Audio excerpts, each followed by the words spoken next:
इंग्रजांच्या विरोधात नव्हता, RSSच्या विचारधारे विरोधात देखील होता. पुन्हा एकदा RSS वर प्रहार केलेला राहुल गांधींनी. मग विचारधारा आपली आहे कोणची? आपली विचारधारा ही सर्वधर्म समभावाची आहे. संविधान जे स्वातंत्र्याच्या काळानंतर जे बनवण्यात आलं हे सगळ्यांना सामील करून घेण्याच्या दृष्टिकोनातून आलं.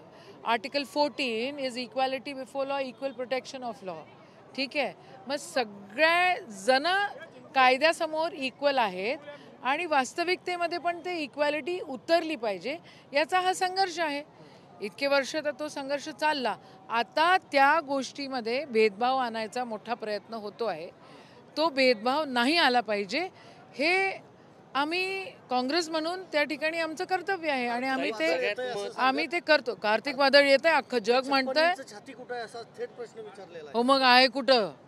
आर्थिक वादळ येत आहे, अख्खं जगाला कळतंय की आहे आर्थिक वादळ येत आहे. आणि कुठं आहे? त्यांनी विचारलं कुठं आहे 56 इंच, तर कुठं आहे दिसत नाही आहे. एक शब्द नाही त्या गोष्टीवर. किती जनरल लोकांचे डीमॅट अकाउंट आहेत, काय झालं त्या डीमॅट अकाउंटमध्ये? किती माझ्या मतदारसंघामध्ये नेरपिंगळीमध्ये एका पोराने आत्महत्या केली स्टॉक मार्केट घसरल्यानंतर. मग त्या पोराचा काय दोष? तिथं कोण येतं? त्याला शेतकऱ्याची कर्जमाफी पण नाही मिळणार. सगळ्या गोष्टी ढासळता आहेत, ही वस्तुस्थिती आहे. आणि महाराष्ट्राचीच नव्हे तर देशाची अस्मिता, सर्वधर्म समभावाची अस्मिता आम्ही नाही ढासळू देऊ शकत.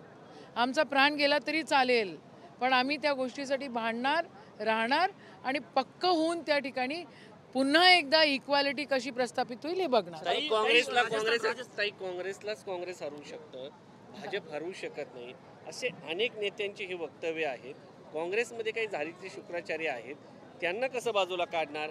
राहुल गांधी मला नाही वाटत ते माझा प्रश्न आहे म्हणून. ते काय करायचंय काय नाही करायचंय संघटनात्मक ऑर्गनायझेशनची मंडळी सगळं करतील.